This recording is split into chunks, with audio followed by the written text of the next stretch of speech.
that's going to be the hardest decision for any business owner, I think, to make, because you want to serve everyone. But I am saying that as soon as you can, be really clear on what you really want to offer and be confident enough to say no when it's not the right fit, or you will just make your work 10 times harder.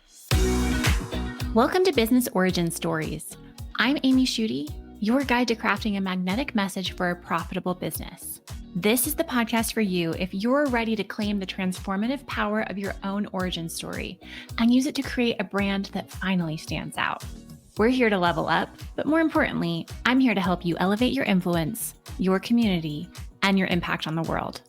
Go ahead, hit that subscribe button wherever you're listening. And remember, the stories you tell yourself are your greatest currency.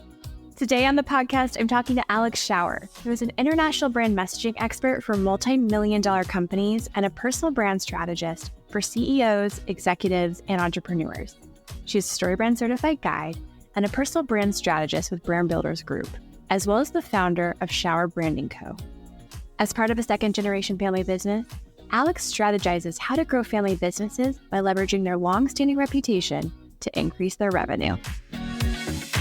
Well, before we get started, I just want to say, we met 6 years ago now? You were 2017, was it 2017? Right? I was looking into the StoryBrand guide program, and I bravely called a few of you on the phone, or I sent you emails, and you were so kind. You're like, let's chat.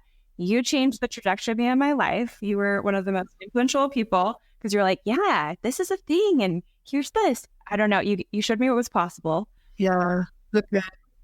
And we've had such a fun relationship since then, and you're doing such amazing things in your business. So I really wanted to bring you on today because you have multiple hats that you wear. You've got Brand Builders Group, so you've got personal branding, StoryBrand, and you have this beautiful thing where you're part of a family-owned business and you're really starting to help other people with their family-owned business. So I really wanted to kind of talk about that. But can you tell me, because you do so many amazing things, what problem are you solving for people in the world? Give me just a quick overview today for people.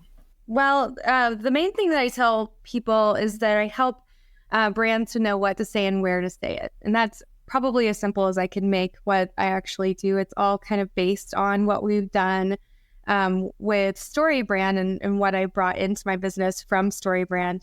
And so, I started using the StoryBrand framework in our family's manufacturing company years ago. We can kind of go into that if you'd like to. But what I learned was that it's actually really challenging to talk about your business. And it's really hard to make it simple for people to understand. And I kind of hated that. I hated that others were struggling with this thing that we took a really long time to figure out. And when we did figure it out, we end up growing the company tremendously. It's still thriving to this day because we figured out what to say and who to say it to.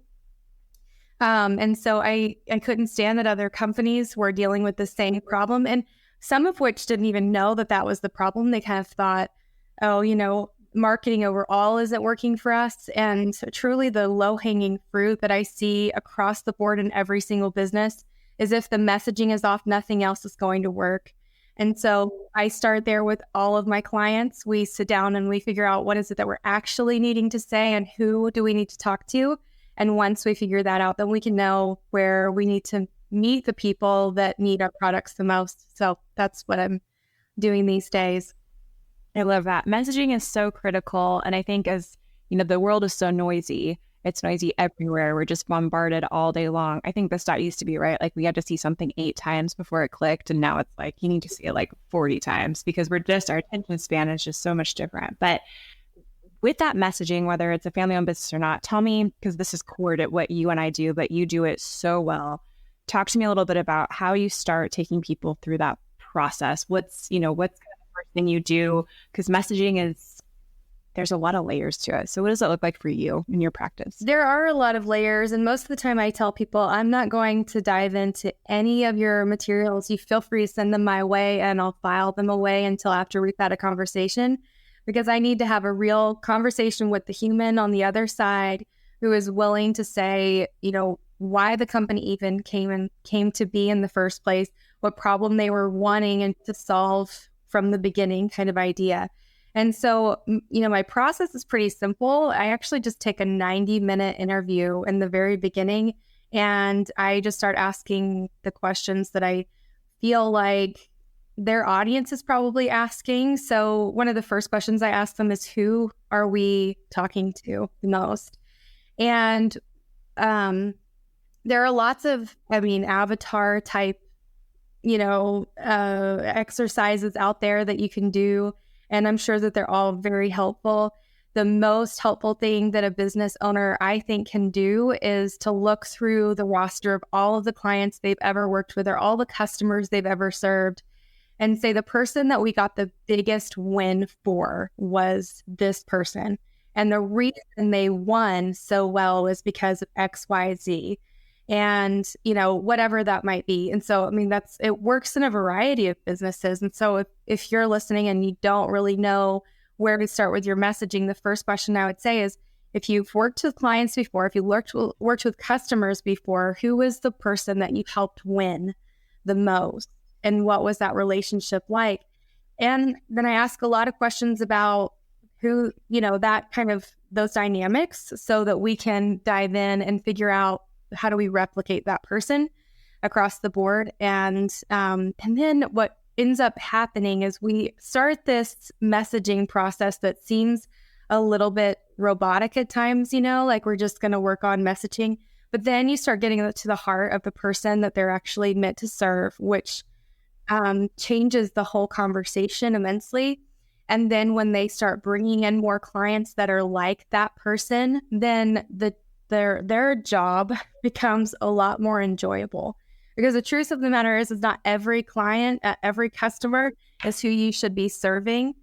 And when we're able to identify who we want to serve the most and attract more of those people, it becomes more of a fun environment to go to work every day, because you're not looking at your inbox thinking, oh gosh, this person's emailing me again, but instead every person that's emailing, you're excited to see their name in your inbox. And that changes not only, the owner from a marketing perspective, but it changes the owner from a longevity perspective as well.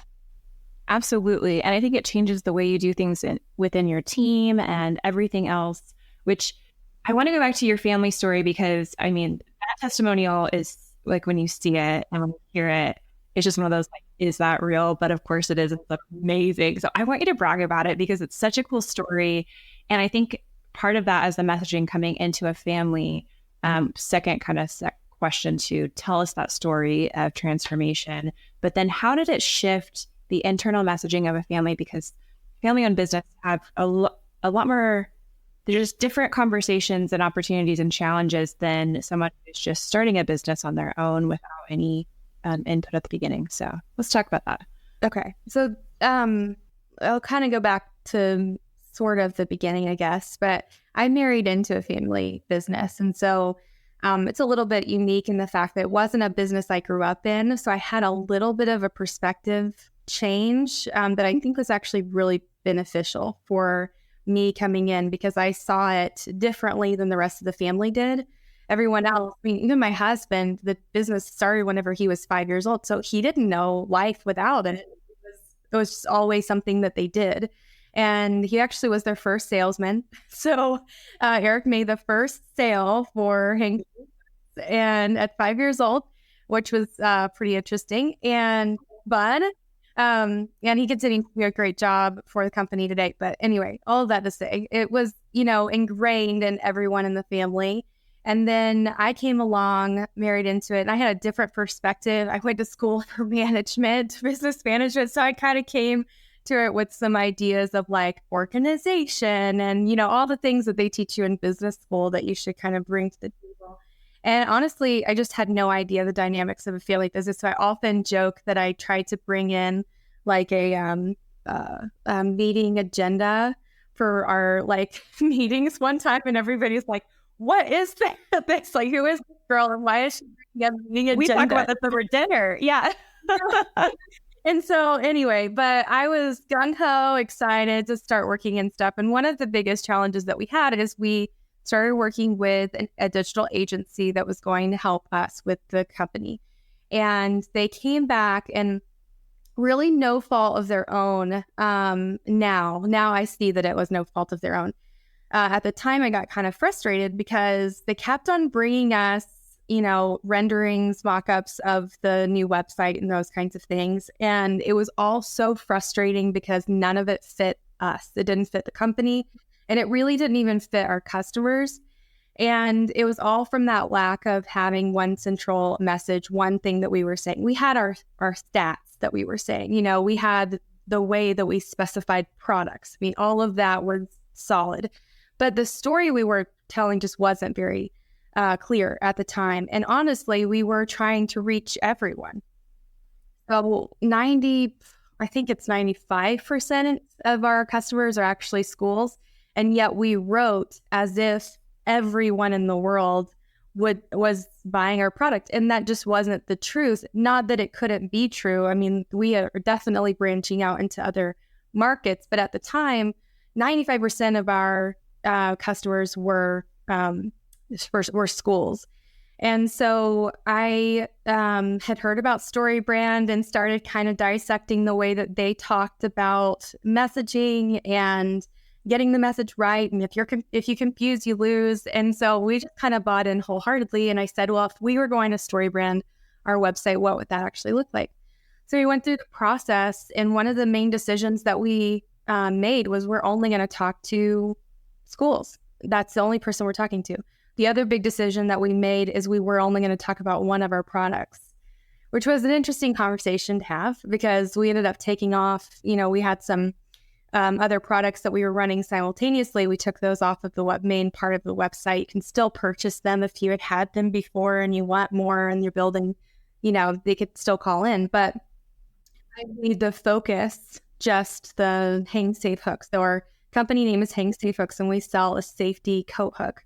And so the reason that churches and schools love the product is because, they've got classrooms full and they need storage. Storage is like the number one thing that every classroom is lacking. And our safety coat hooks hold tremendously more than anything else and keep it off the wall. So it made it really an easy product. So we changed the messaging and redid the website based on that. We ended up letting our agency go. And Eric just looked at me and said, you're just going to have to figure it out. So I just figured it out. I figured out how we were going to build this website and what we were going to do to make it work. And we worked for about 4 months solid on getting that message across. And I'm not exaggerating by that number. It was 4 months of us just grinding it every single day. Are we making this clear? Is this confusing? What part of this is confusing? And anyway, by the end of that, we launched and I held my breath for the first few orders to come in. And over that summer, the company grew 417% in online revenue. And ever since then, the company continues to grow year after year. We've just been so fortunate. And there was this huge turning point, and it was because we got our message right. When I saw that, that's when I really started thinking, more people need the ability to get a really great product into the hands of their customers. They just have to have the words to be able to communicate with them. Yeah, that's huge. I love that story because it's like such a dramatic demonstration. Like, look at this thing. Tell me about, this internal process of doing this with your family. And also now as you're looking at other family-owned businesses, because the messaging, there's so many different layers of messaging, the external messaging you provide, and also this internal messaging as a family or as within a corporation or with your team. Talk about that process or what that looks like when you're really trying to, 4 months to implement a message. I love hearing that because a lot of times when people hire a guide or someone, they're like, let's get the messaging, let's get it done. We can do it in a week. And really messaging and marketing and business ownership. It all takes time. Talk to me about that process of getting it out there. And then what does that look like internally with your team and your family to say what does this look like? What kind of challenges came up or what came up for you guys? Yeah, well, so it's kind of an interesting dynamic. And I think that we're pretty fortunate in in this. And I've, worked with many other family businesses since this. And so it allows me to have some empathy for sure. I spent, probably before I wrote that messaging in 4 months, I spent 6 years learning from my father-in-law, listening to his phone calls with the administrators of schools, with the facility directors from schools, with teachers, and I would hear the way that he talked to our customers. And he has a very unique background. He delivered fuel to farmers. That was his business before he moved from Nebraska to Missouri. He delivered fuel to farmers. And he always said, you have to stand in the farmer's yard and get to know them to be able to deliver fuel to them. You have to have that relationship, is what he was saying. And so I listened to the way that he talked to his customers for about 6 years. And so he wasn't entirely involved in the part of me messaging the company from an overarching perspective during that 4-month process. It was more Eric and I hashing out, is this clear, is this not? But I had 6 years of observing the way that he talked to our customers to know how we needed to translate that so that it would honor the business that he built and the relationships that he already had. And I would say that if you are in a family business, then you have to, even though you have great ideas coming in, if you're second or third generation, you may have fabulous ideas on how you're going to use the latest technology to, and, even marketing strategies to be able to get the business out there. But unless you sat at the feet of the person that came before you and understood what made it a success before, and I just don't see there being success there. And that's the hard reality of it, is there's a lot of time invested in understanding and respecting what was built before you can turn around and re-message it. So by the time messaging came out in a more structured way with this is what the website says now, and this is what our products guides say now, and this is how we structure our emails now, they were all words that he's been speaking for years. So he saw himself in that. And I think that if there's any piece of advice I would give to a second or third generation, it would be, don't take for granted the conversations that you.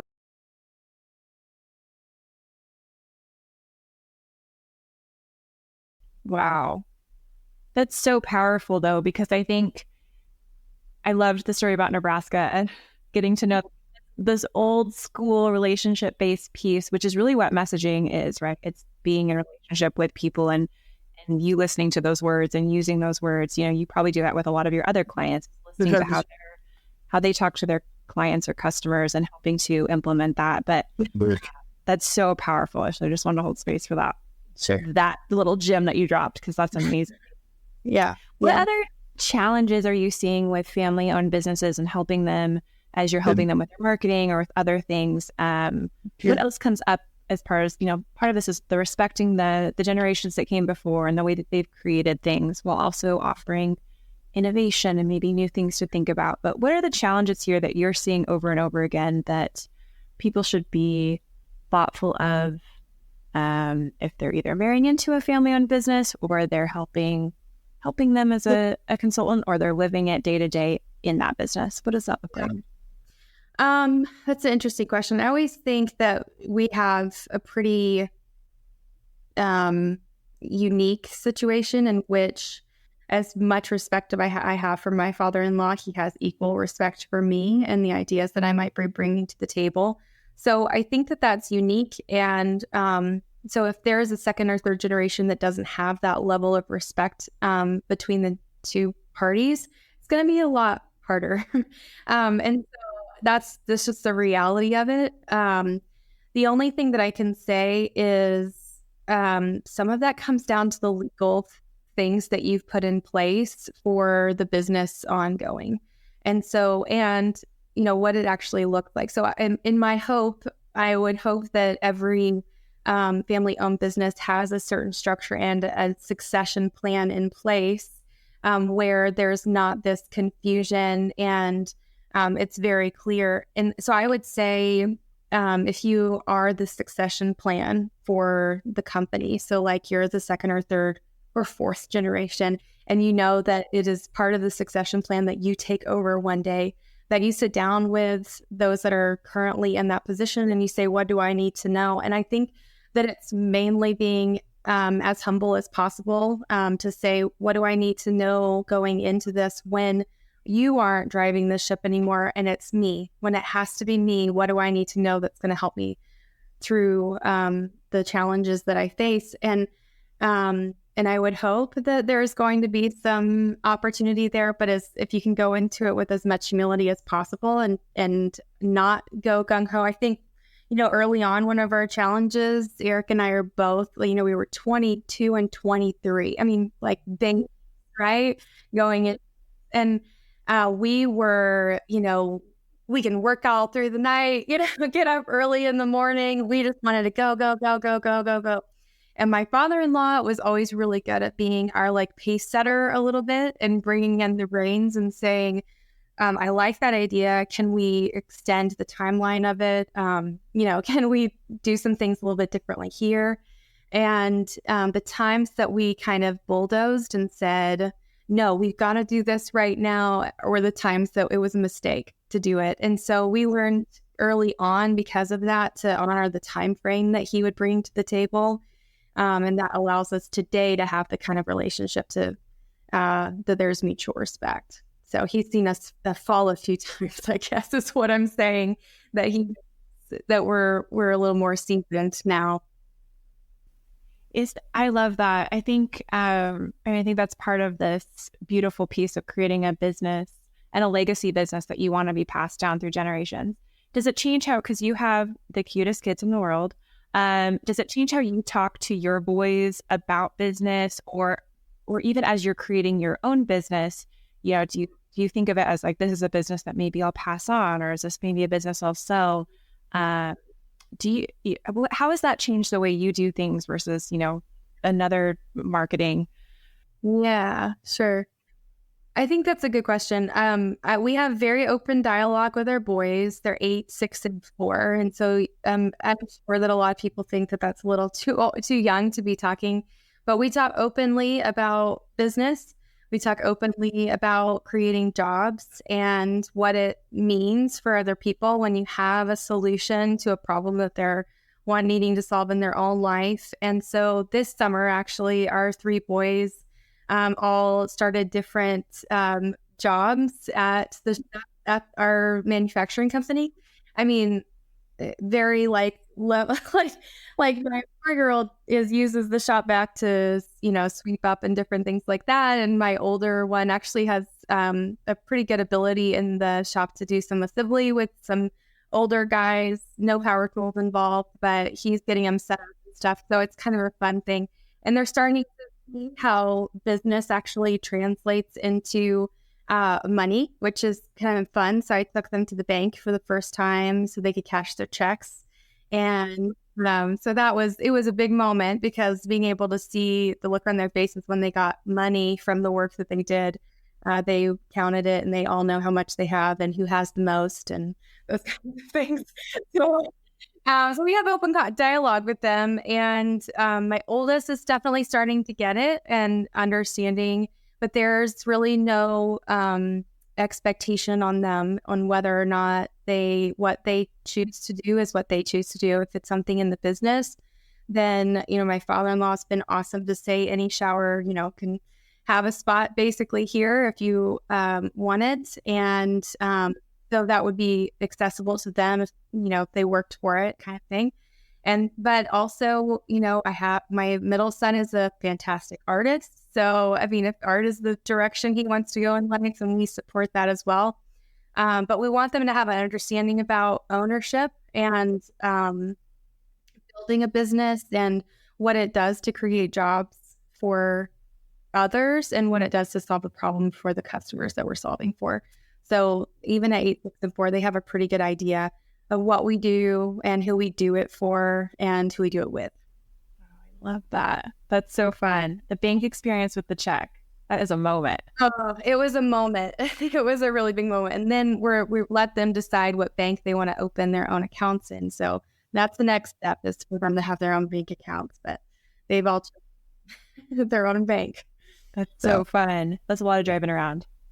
Driving around, which is why it's been spread out over a few weeks. To hold that cash for a few more days. Yeah, I love that. I want to go back. You said about creating jobs and solving problems in a community. I love small businesses and entrepreneurs because I truly believe we're the world shifters. We can create these things, and it's so amazing to see these family-owned businesses or businesses that keep kind of going and going. But the job creation, the way you can be involved in communities in different ways, that reciprocity is so beautiful. After you saw your business take off, would you say 417%? Is that what you told me?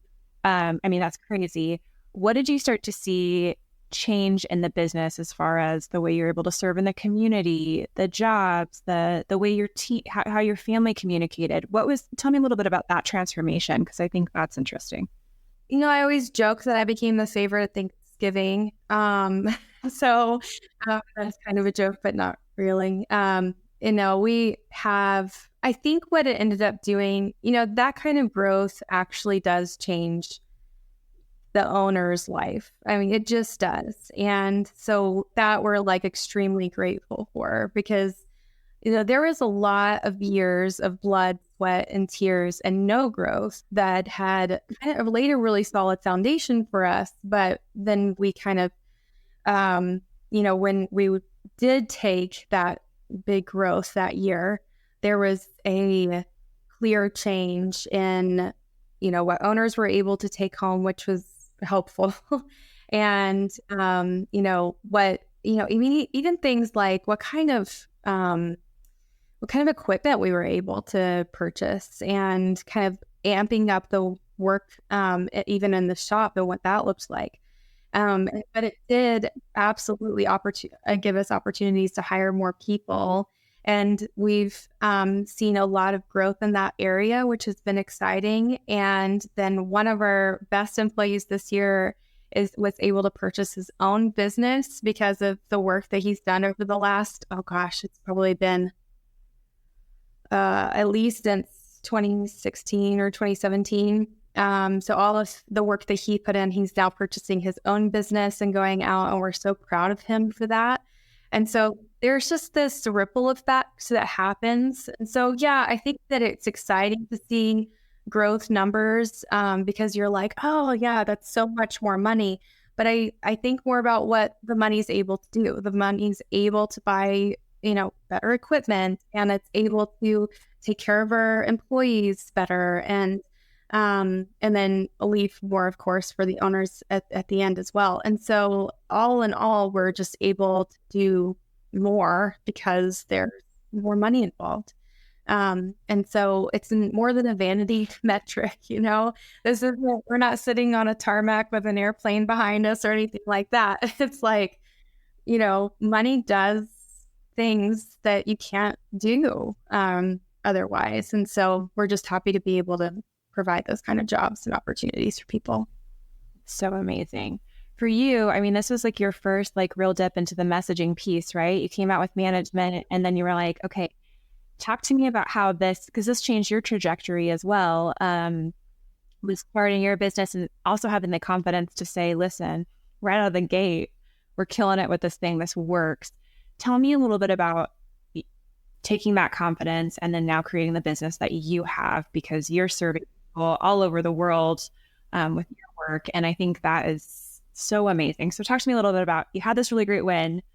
And at what point were you like, now I got to go do something else for other people with this? Tell me a little bit about that.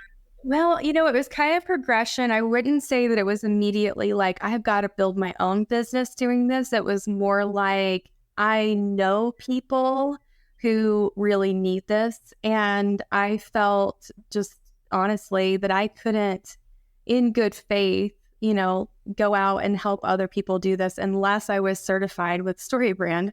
And so, which was, and I'd say often it was one of the best decisions that I've made in my adult life. It's becoming a certified guide.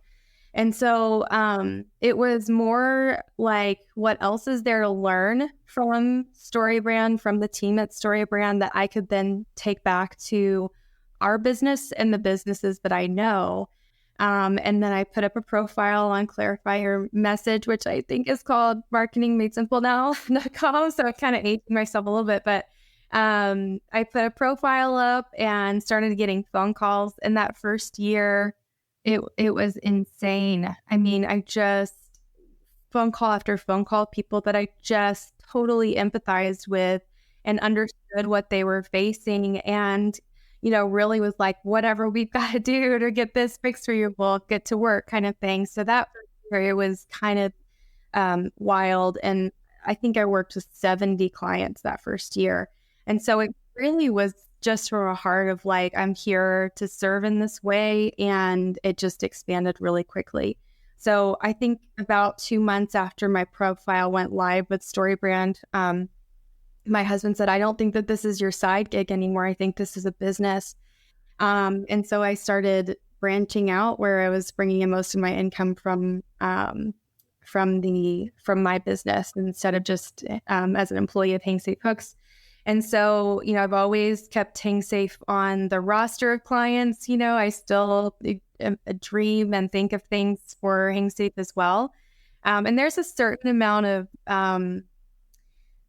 control that you have whenever, in the kind of relationship that I have with HangSafe, I can try things. And I know that we have like the systems and the people to back up the ideas. And so that's kind of an interesting play altogether. I don't get that kind of control in every business, nor do I want it. That would be too much. But it does allow me to kind of play with different ideas with HangSafe, but then use what I know is going to work for the companies that come to me for support with their messaging. That is so cool. Yeah, you were one of the OG guides. Yeah, well, I think I was like maybe the first 70 or something like that. I wasn't the first round, but I was the second. So at that point, I think I left, put my profile up, and I think there were 70 guides total. So now I don't even know how many hundreds. So it's a cool, vibrant community for sure. It is. It's so good. I'm curious, Alex, what's your, I guess, 2 layers to this question? What is the best business advice you've received or that you like to give to people? So I want to hear that. And then also take that question, but specifically for family-owned businesses. Would love to know, what is that kind of like North Star golden nugget piece that you would just love to repeat all day to people who are listening, either for their own business or if they are in a family-owned business? Oh, that's a really great question. I feel like it's a big question. The best piece of advice I've gotten for my business, I really do think it comes down to deciding really clearly what offer you're actually there to do. I think that one of the biggest challenges in my first year with those 70 clients is I was meeting clients wherever they were, which was all over the board. And that's challenging to do, not just great experience, and like talk about whatever, baptism by fire. I mean, it was a lot of different things to keep your mind bouncing on, for sure. But that's not sustainable. The most sustainable thing that I think you can do, and what I've come to now do, is make sure that there's really small offers that I am using to offer to a very specific type of client. That's going to be the hardest decision for any business owner, I think, to make, because you want to serve everyone, and it's fun to serve everyone. And sometimes you have to serve everyone to pay the bills. So I'm not saying that those things aren't realities, but I am saying that as soon as you can, be really clear on what you really want to offer, make that standard offer, and then be really clear on who you want to offer that to, and be confident enough to say no when it's not the right fit, or you will just make your work 10 times harder. And if you want work to be a little harder, that's okay for a little bit, but got to get to the place where there's some streamlined ness and niching down, if you will, to what it is that you're doing. It will bring a lot of freedom to your mind. And that's really what you need when you're an entrepreneur. How do you find that, Alex, as far as like getting to that place? Because especially like you were saying, and this is the beauty of, I think, becoming a story brand guide or moving into a place like marketing, you can offer people a million different things. You've got a million different things that you're so good at.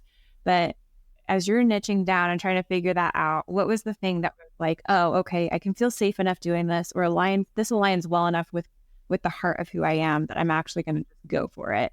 How did you get there? What do you tell your clients to do? Because I think this is a question everyone struggles with either at one time or multiple times in their business. Yeah, it really actually goes back to the first question I ask in a messaging strategy session.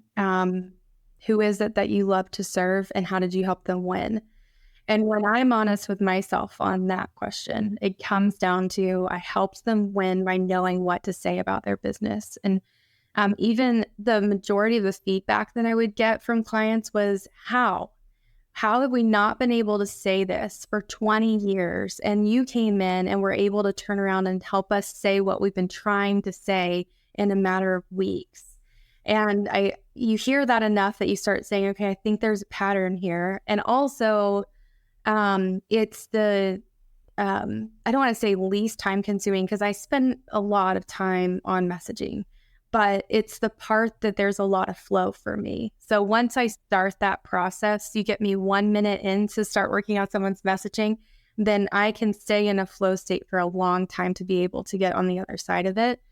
So for me, those are kind of hints. And so I think if you're in that spot, you're asking the question, what is the one thing that I need to be offering first, primary, before anything else? I would start asking, how do I help people win the most? What kind of feedback am I getting from people? And where is my flow state? Where do I get the most value out of, and kind of leave that moment pretty jazzed? Like I would always leave the end of a messaging process and look over it and just feel like, for lack of a better word, like just like high vibrations. I just felt like this was exciting. I enjoyed every minute of this. Clients felt good about it. And so I just knew that was the place I needed to stay. Yeah. That's perfect. I love that. So going back, what's the best business advice you would pass on to a family-owned business?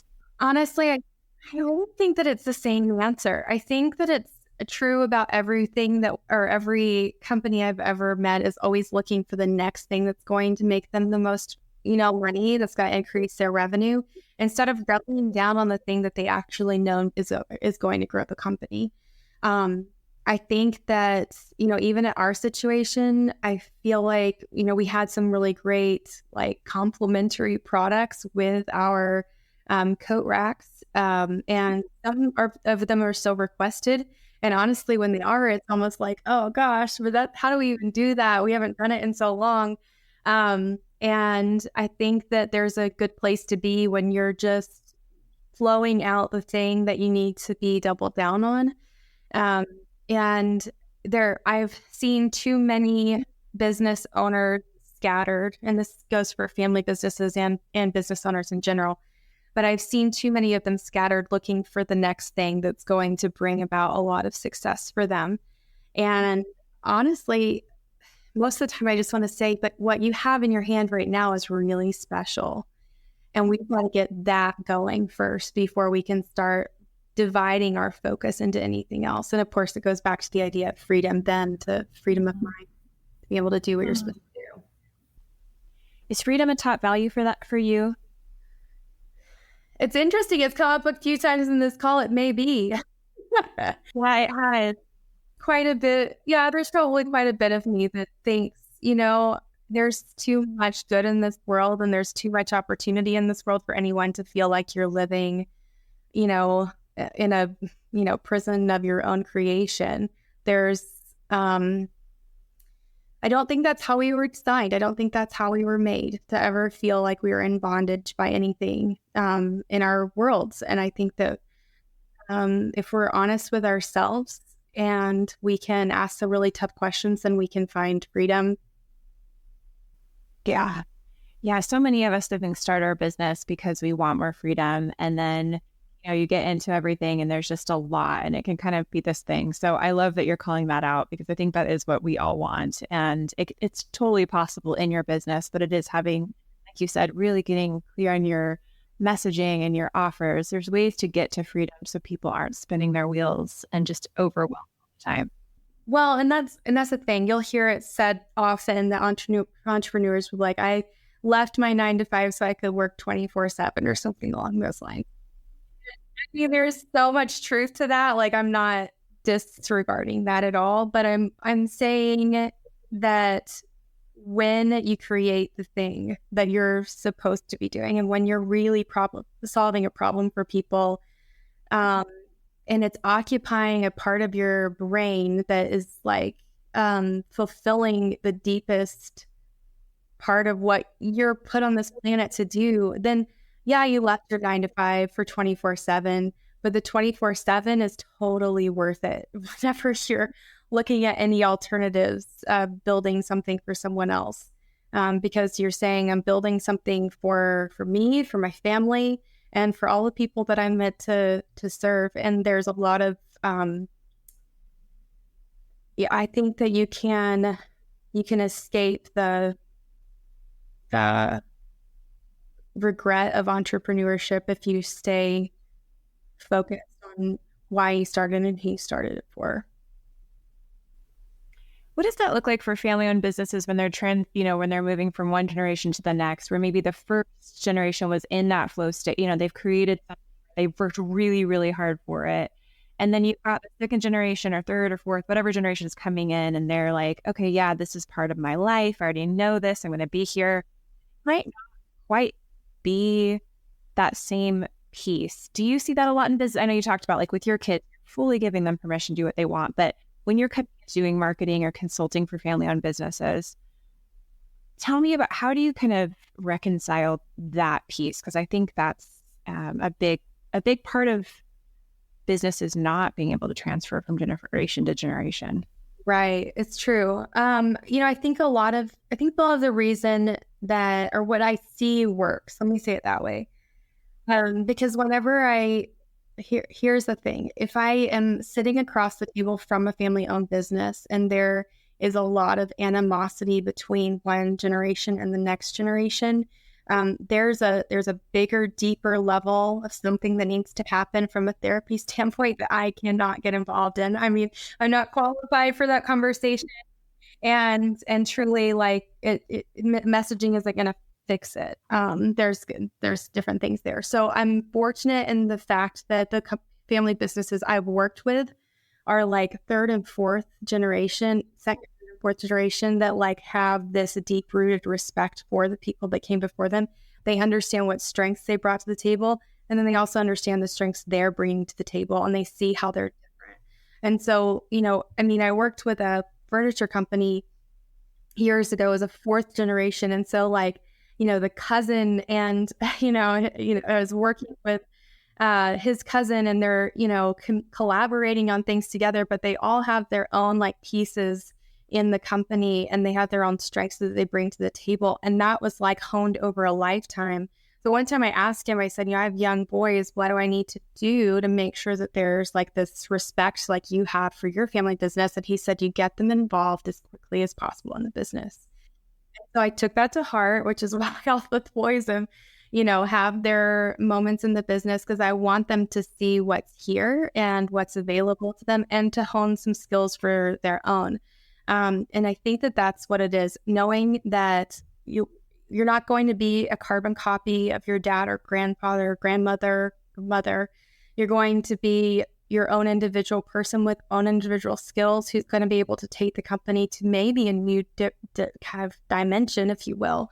And so I don't know if that fully answers your question, but the idea that everyone's gifts and talents are very different, how I have a firm belief that we're, born for the time that we're living, that we have skills for the time that we're alive. And so that's going to be true in family business as well. My sons, if they choose to continue in the business, their skills will be totally different. But I'll set them up with the understanding of what it is and what it's here for, so that they can either continue in the business or they can take whatever they learned in the business and take that on to a new venture of their own. But that's the whole thing. I mean, business is, to me, what business does for people is tremendous. It is the ultimate character creator, like being kind of under fire and all the time to build a business. That creates a type of character and integrity that I don't know of anything else that does that. So business, although it's pretty straightforward, we have a problem, we solve it with our solution, our products, and there's a money exchange for it, and it's very cut and dry. But behind all of that, I think, is the ability for people to change and grow and evolve and be who they were designed to be. And business is just a tool for that. The end. That was perfect. Amazing. No, I agree with you completely. I always joke, like, being in business is the best personal development tool you could ever have, because you're always constantly in situations or up-leveling in different ways that there's no other way to really have that, replicated in your life. So what a beautiful statement, Alex. You're so wise. Thank you for sharing that with us. Thanks for having me for asking the question, I guess. We've got one more question. I'll let you go, but I've been asking, do you have a business book or a marketing book or a mindset book or a family-owned business book? Is there a book that you just love that you think everyone needs to read? And if so, what is it? We want to know. Oh, gosh. I have a lot of books that I like to recommend. Today, the book that I want to recommend is The Power to Change by Craig Groeschel. I read it recently, and it's been incredible. I think that his insights are solid, and I think he calls out a lot of the reasons why we want to make changes and aren't necessarily able to, and how we can go about doing that. So while there are many mindset business, books that I would recommend, absolutely, that's the one that's coming to my mind and heart right now, is The Power to Change by Craig Groeschel. Awesome. That's great. Thank you. That's not on my reading list, so I'll put it on there right now. I think it's really good. Well, Alex, I just wanted to affirm you, and thank you so much for coming on. Thank you for taking my phone call like 5 years ago and saying, yes, this is possible. Go do this. You've changed my life, and you've changed a lot of your clients' lives through just your beautiful self. So I just really appreciate you and your wisdom and your joy in this world. And thank you for being here with us today. This was so great. I'm so excited about this. Congratulations on the launch. It's going to be awesome. Thank you so much. Well, Alex, have a great rest of your day, and we'll talk to you soon. Thanks for listening to Business Origin Stories. Love the podcast? Be sure to share it with a friend or colleague and give us a review on Apple Podcasts. Join me on Instagram and make sure to sign up for our weekly email.